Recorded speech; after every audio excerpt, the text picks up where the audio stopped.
요한복음 2장 1절로 11절까지의 말씀 봉독합니다. 사흘째 되던 날 갈릴리 가나에 혼례가 있어 예수의 어머니도 거기 계시고 예수와 그 제자들도 혼례의 청함을 받았더니 포도주가 떨어진지라 예수의 어머니가 예수에게 이르되 저들에게 포도주가 없다 하니 예수께서 이르시되 여자여 나와 무슨 상관이 있나이까 내 때가 아직 이르지 아니하였나이다. 그의 어머니가 하인들에게 이르되 너희에게 무슨 말씀을 하시든지 그대로 하라 하니라. 거기에 유대인의 정결 예식을 따라 두세 통 드는 돌 항아리 6이 놓였는지라. 예수께서 그들에게 이르시되 항아리에 물을 채우라 하신즉 아귀까지 채우니 이제는 떠서 연회장에게 갖다 주라 하심에 갖다 주었더니 연회장은 물로 된 포도주를 맛보고도 어디서 났는지 알지 못하되 물 떠온 하인들은 알더라. 연회장이 신랑을 불러 말하되 사람마다 먼저 좋은 포도주를 내고 취한 후에 낮은 것을 내거늘 그대는 지금까지 좋은 포도주를 두었도다 하니라. 예수께서 이 첫 표적을 갈릴리 가나에서 행하여 그의 영광을 나타내심에 제자들이 그를 믿으니라. 아멘. 할렐루야. 하나님의 큰 은혜가 오늘도 여러분 모두와 함께 하시기를 축원합니다. 성경에 보면 결혼식, 혼례식에 관한 그런 이야기가 몇 군데 나오는 것을 우리가 볼 수가 있습니다. 실제적인 그런 이야기도 그렇고 또 더 나아가서는 비유를 말씀하실 때도 혼례식 비유를 말씀하시는 그런 부분들이 있는 것을 우리가 보게 됩니다. 대표적으로는 이제 혼례식에 참여하기 위하여 등불이 준비되어야 한다고 하는 그 이야기도, 그 비유도 바로 혼례식 비유죠. 그리고 또 한 가지는 오늘 우리가 읽었던 이 가나의 혼인잔치 비유를 우리가 들 수가 있을 것입니다. 그리고 특별히 오늘 가나의 혼인잔치 비유는 예수님께서 공생애의 사역을 시작하시면서 첫 번째로 나타내셨던 기적, 능력을 나타내셨던 것으로도 유명합니다. 오늘 우리가 읽은 2장 1절 말씀에 보니까 사흘째 되던 날 그렇게 말씀하고 있습니다. 여기서 사흘째 되던 날이라고 하는 것은 바로 예수님께서 요단강에서 세례 요한에게 세례를 받으시고 그때부터 본격적으로 하나님의 아들로서 공생애를 시작하시기 하고 나서 사흘째 되는 날이라고 하는 것을 이제 말씀하고 있는 것입니다. 1장에 보면 세례 요한이 예수님에 대해서 증언하는 것이 보이고 거기서 이제 세례 요한의 그런 고백들이 나오고 또 29절에 보면 이튿날 그렇게 되어 있죠. 그래서 1장 29절에 이튿날이 시작되고 그리고 2장 1절에 사흘째 3일째 그 날이 되는 날이라고 하는 것을 우리가 알 수가 있는 것이죠. 그 사흘째 되던 날 예수님께서 갈릴리 가나의 혼례잔치가 있는데 그 혼례잔치에 참석하시게 되었다고 하는 것입니다. 그런데 성경에 왜 혼례잔치에 관한 그런 비유나 아니면 이런 이야기들이 나왔을까 생각해 보면 이 당시도 오늘날 같은 그런 때가 아니고 2000년 전입니다. 2000년 전에는 그렇게 큰 잔치가 많지 않았을 것입니다.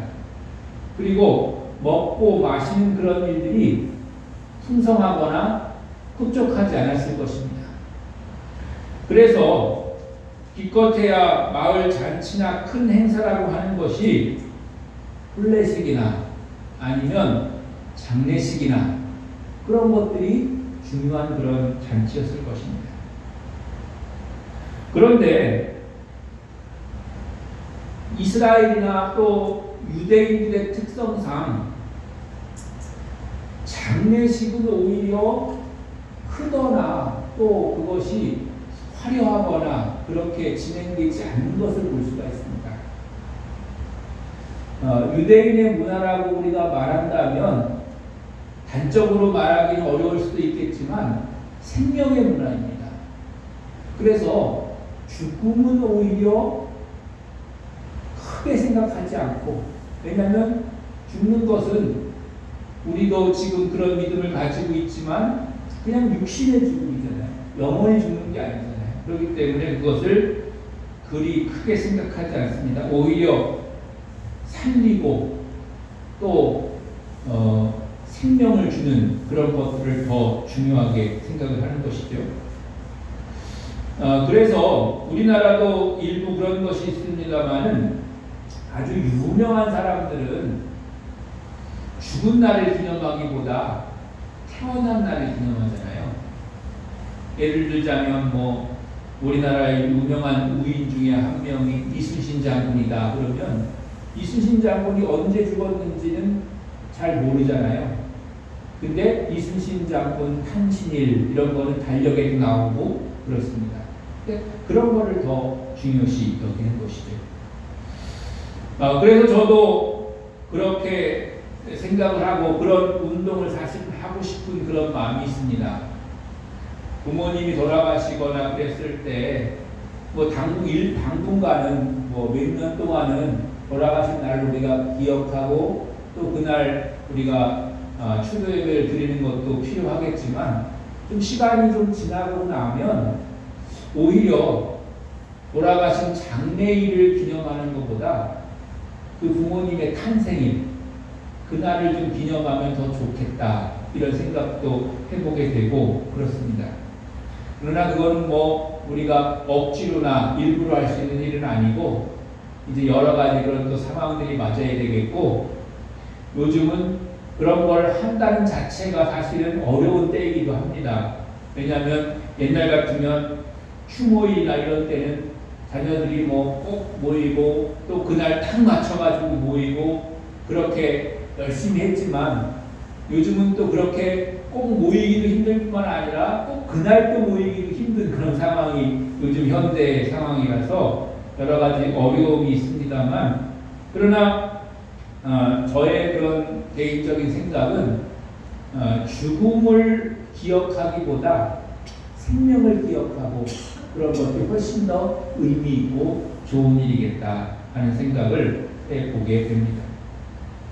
이제 오늘 예수님께서 참석하신 그 가나의 혼례잔치 거기에도 예수님뿐만 아니라 예수님의 가족들, 어머니나 형제들 뿐만 아니라 그 지역의 모든 사람들이 다 초청을 받았을 것입니다. 왜냐하면 그때 당시에는 혼례잔치가 그만큼 중요하고 큰 행사이기 때문에 그렇고 우리가 옛날에 그랬듯이 어떤 행사가 있으면 마을 사람들이 다 모여가지고 그 행사를 참여해서 돕기도 하고 즐기기도 하고 그런 것이 문화이기 때문에 그런 것이죠. 특별히 유대인들의 혼례식은 하루 이틀만 하는 것이 아니라 거의 일주일 동안 혼례식을 이제 진행하면서 같이 모여서 즐기고 먹고 마시고 춤추고 또 그 일주일 동안은 신랑 신부를 굉장히 우대해주고 어떤 기록의 표현에 의하면 그 일주일 동안은 신랑 신부가 왕이나 왕비가 된 것처럼 그렇게 이렇게 존중해주고 떠받들어주고 그렇게 하면서 일주일 동안 축제를 벌인다고 그렇게 기록되어 있는 것을 볼 수가 있습니다. 이제 그런 혼례잔치가 일주일 동안 이제 이렇게 진행이 되는 그런 사이였었는데 그때 그 잔치에 중요하게 쓰여지게 되는 포도주가 이제 떨어지게 되었다는 것이죠. 사실은 포도주가 떨어졌다는 것도 쉽사리 이해되지는 않는 일일 것입니다. 왜냐하면 잔치를 준비하는 사람들이 얼마만큼의 그런 포도주가 필요할지 그렇게 준비하지 못했다는 것도 이해하기 어려운 일이지만 그러나 어쨌든 간에 포도주가 떨어졌다는 것이죠. 근데 이 포도주에 대해서도 우리가 약간 좀 곁길로 가자면 이걸 어떻게 우리가 생각하느냐 하는 것입니다. 어떤 사람들은 포도주를 우리가 요즘 생각하는 그저 술로 생각해서 부정적으로 생각하는 사람들이 있을 수가 있고, 또 성경에도 포도주를 마시는 것이 나왔고, 또 예수님께서 첫 번째 기적으로 만드신 것도 술이신데 왜 술을 못 먹게 하냐 이렇게 또 억지를 말하는 사람들도 있을 수 있고, 그렇게 말할 수 있지만 그것이 중요한 것이 아니고, 이 당시에 이 지역 사람들에게 있어서 이 포도주라고 하는 것은 거의 우리가 물을 마시는 것처럼 그런 용도로 사용되었다고 하는 사실을 우리가 기억을 해야 될 것입니다. 왜 그럼 이 당시에 이 지역 사람들이 포도주를 그렇게 음료처럼 마시게 될 수밖에 없느냐면, 이스라엘 지역이든지 그 지역들은 대부분이 이제 사막 지역들이 많잖아요. 그러니까 물이 흔하지 않아요. 그리고 물이 있다고 하더라도 그렇게 좋은 물이 없는 것이죠. 그래가지고 포도주를 담가가지고 그 포도주를 음료처럼 그렇게 늘 마시게 되는 그런 문화가 있었다고 하는 것입니다. 그럼에도 불구하고 이 포도주가 많이 먹어가지고 취하고, 그래서 사람이 그 술에 의해서 조종당하는 그런 데까지 이르게 되는 것을 말하는 건 아니겠죠. 그저 흥을 돋구고 또 필요에 따라서 음료로 마실 수 있는 그런 포도주를 의미한다고 우리가 해석을 해야 될 것입니다. 그 포도주가 더군다나 그냥 일반적인 그런 상황도 아니고 홀레식 잔치를 벌여 나가는 그런 가운데 뚝 떨어진 것이죠. 그러면 포도주가 없으면 이 당시 사람들은 뭘 먹을 수도 없는 거예요. 왜냐하면 우리가 성찬식 때도 하지만 빵을 주로 먹잖아요. 빵을 포도주에 찍어 먹든지 아니면 빵을 먹고 포도주를 먹어야지 목이 막히지 않는 건데, 포도주가 없으면 음식도 먹을 수가 없는 거잖아요. 요즘은 그런 사람들이 많지 않지만 우리가 옛날식으로 밥을 먹다 보면 밥이 있으면 국이 있어야 되는 것처럼 뭐 그런 의미죠. 국이 없으면 밥을 못 먹는 것처럼, 근데 그런 상황이 이제 되었다고 할 수가 있을 것입니다. 그때 예수께서 예수님의 어머니가 예수님에게 포도주가 떨어졌더라 이렇게 이제 얘기를 한 거예요. 근데 예수님의 어머니는 왜 예수에게 포도주가 떨어졌다 이 얘기를 했을까요? 야, 이제 더 이상 먹을 게 없으니까 우리 집에 가자 이런 의미였을까요? 그게 아니고 예수님의 어머니는 예수님이 어떤 분이신지를 알았던 것이죠. 그리고 예수님께서 그 상황을 해결할 수 있는 분이라고 하는 것을 믿었던 거죠. 그래서 예수님의 어머니는 예수님에게 저들에게 포도주가 없다 이런 이야기를 하신 것입니다. 그렇다고 해서 예수님의 어머니가 예수님한테 포도주 좀 만들어 다오 이렇게 얘기한 건 아니에요. 우리가 하나님 앞에 무엇을 구할 때 사실은 이런 태도도 필요합니다. 꼭 무엇을 딱 정해가지고 그거를 나에게 주세요 이렇게 구하는 것도 때로는 필요하지만, 내 부족함을 하나님 앞에 그저 아뢰는 것, 무엇을 주실지 어떻게 주실지는 사실은 하나님의 뜻인 거죠. 하나님의 그런 권한 가운데 있는 것이죠. 굳이 내가 무엇을 딱 특정을 하고 제안을 해서 그걸 나한테 주세요 이렇게 해도 되지만, 그러나 그렇게 안 하고 주님 내가 이런 상황입니다.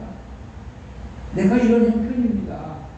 이렇게 우리가 하나님 앞에 기도했다고 했을 때 하나님이 가장 알맞고 가장 좋은 것을 가장 적당한 때에 우리에게 베푸시게 된다고 하는 것입니다. 그러니까 하나님의 계획과 하나님의 능력과 하나님의 그런 섭리를 우리가 제한할 필요가 없다는 것입니다. 그래서 하나님이 역사하시도록 하나님이 결정하시도록 그렇게 하나님께 맡기는 것입니다. 그래서 예수님의 어머니는 그저 저들에게 포도주가 없다 이렇게만 이제 말씀을 하신 거예요. 그랬더니 예수님께서 뭐라고 대답을 하셨냐면 여자여 나와 무슨 상관이 있나이까 내 때가 아직 이르지 아니하였나이다 이렇게 대답을 해요. 여기서 먼저 예수님께서 어머니에게 여자여 이렇게 얘기를 하니까 버릇이 없다거나 아니면 뭐 이때부터 벌써 이제 예수님하고 어머니는 별 상관이 없는 그런 인간적인 상관이 없는 그런 것이 아니냐 이렇게 생각을 할 수가 있는데 여기서 여자여라고 하는 그런 표현은 이 당시에 그저 어머니를 부르는 그런 일반적인 그런 용어였던 것입니다. 우리가 부르는 그런 말은 지역에 따라서 조금씩 틀릴 수가 있잖아요. 뭐 예를 들자면 제주도 같은 경우에는 나이 많은 그런 여자를 삼촌이라고 이렇게 부르더라고요. 삼촌. 그러니까 우리는 젊은 남자를 삼촌이라고 부르잖아요. 근데 제주도는 나이 많은 그런 여자 노인을 삼촌이라고 이렇게 부르기도 하고 그러는데 그러니까 그런 게 다 틀린 거예요. 그래서 여기 여자여 그런다고 하는 것은 뭐 냉정하게 말했다든지 뭐 그런 의미가 아니라 그냥 일반적으로 부르는 그런 말로서 이야기한 것이고 단지 자신이 그런 이 지금 혼인잔치에 어떤 그런 영향을 미칠 그런 상황이 아니라고 하는 것을 이제 어머니에게 이야기한 것이죠. 그런데 그런 이야기를 들은 예수님의 어머니는 하인들에게 뭐라고 얘기를 하냐면 너희에게 무슨 말씀을 하시든지 그대로 하라 이렇게 말을 전해줘요. 너희에게 무슨 말씀을 하시든지 그대로 하라. 예수님의 어머니에게는 예수님께서 그런 태도를 보이셨을지언정 예수님께서 이런 상황을 해결할 수 있는 극복할 수 있는 그런 능력이 있으실 뿐만 아니라 그런 긍휼하심이 있다고 하는 사실을 믿었던 것이죠. 그리고 무엇을 말씀하시든지 여기서 그것이 중요합니다. 무엇을 말씀하시든지 즉 무슨 말씀을 하시든지 예수님이 어떤 말씀을 하실지 모르잖아요. 제가 조금 전에 말씀드렸던 것처럼 하나님이 우리의 기도에 어떻게 응답하실지 모르잖아요. 그런데 어떻게 응답하실지 모르지만 하나님이 응답하실 때 우리가 그 응답에 대해서 아멘으로 받아야겠다는 겁니다. 때로는 우리가 원하지 않는 방법과 원하지 않는 그런 만큼을 응답하실 수도 있을 거예요. 그리고 내가 뜻하지 않는 그런 방향으로 우리를 인도하실 수도 있을 것입니다. 그때에도 우리는 그 하나님의 응답에 대해서 믿고 순종해야 된다는 것이죠. 왜냐하면 하나님의 계획과 뜻은 우리의 생각과 우리의 계획과는 틀린 거예요. 내 생각이 땅의 생각이라면 하나님의 생각은 하늘의 생각인 거예요. 내 생각이 티끌만한 그런 것이라면 하나님의 계획은 태산보다는 큰 것이에요. 우리는 티끌 하나가 여기 있느냐 저기 있느냐 그것이 중요하게 여겨가지고 이렇게 했으면 좋겠다 저렇게 했으면 좋겠다 그러지만 태산이 우리에게 다가올 때는 뭐 나무가 어디는 짧고 어디가 크고 또 어디가 돌멩이가 있고 없고 이런 거가 문제가 되는 거가 아니에요. 태산 전체가 다 우리에게 오기 때문에 그런 것이죠. 그래서 예수님은 하인들에게 무슨 말씀을 하시든지 혹 너희가 이해되지 않더라도 하기 힘들더라도 받아들이기 어렵더라도 무슨 말씀을 하시든지 그대로 하라. 그대로 하라. 바꿔서 하는 게 아니에요. 하나님이 말씀하시면 우리에게 감동 주시면 또한 우리에게 역사하시면 그대로 해야 됩니다. 그대로 순종하는 거예요. 그대로 하라. 이렇게 말씀하세요. 그렇게 말씀하시고 났는데 예수님께서 하인들에게 어떻게 명령을 하시냐면 이제 집 앞에 있는 손발을 씻는 그런 물 항아리가 이제 놓여 있었는데 이제 손님들이 이제 다 이제 왔으니까 많이 물을 썼을 거 아니에요. 그러니까 물이 많이 이제 닳아서 없어졌겠죠. 그 닳아서 없어진 그 물 항아리에 물을 채워라 이렇게 말씀을 하신 거예요. 아이들에게. 뭐 일반적인 그런 사람들의 생각으로는 순종하기 어려운 거죠. 지금 손님이 더울 게 아니고 있는 손님을 잘 대접해야 되는데 지금 부족한 건 포도주였단 말이죠. 그러면 포도주를 어떻게 공급할 수 있는 그런 방법을 가르쳐 주셔야 되는데 포도주 나와라 뚝딱 해가지고 포도주를 만들어 주시든지 그렇게 해야 되는데 아니 손발 씻을 물을 더 채워놔라 이렇게 말씀하시더니 아니 더 우리가 그거를 이해한다고 하더라도 그러면 손님들이 더 온단 말인가? 지금 포도주도 떨어졌는데 손님이 더 오면 안 되잖아요. 오는 손님도 지금 이제 오지 말라고 막아야 될 판인데 안 되는 일이잖아요. 그런데도 불구하고 예수님은 하인들에게 항아리에 물을 채우라 이렇게 말씀하세요. 그런데 거기에 대해서 예수의 어머니의 말씀이 있어서도 그렇지만 하인들도 누구도 거기에 대해서 의심을 갖거나 불평하거나 거부하거나 그런 사람이 아무도 없었다고 하는 거예요. 그저 한 마디로 아구까지 채우니 그런 말로만 표현되어 있어요. 항아리에 물을 채우라 하신즉 아구까지 채우니 그저 그렇게 말씀하시니까 무슨 말씀을 하시든지 그대로 순종한 거예요. 바로 순종한 거예요. 그랬더니 예수님이 이제는 떠서 연회장에게 갖다 주라. 그거를 떠서 연회장에게 갖다 주라는 거예요. 그랬더니 그 말씀에 대해서도 하인들이 그대로 순종해서 갖다 주었던 거예요.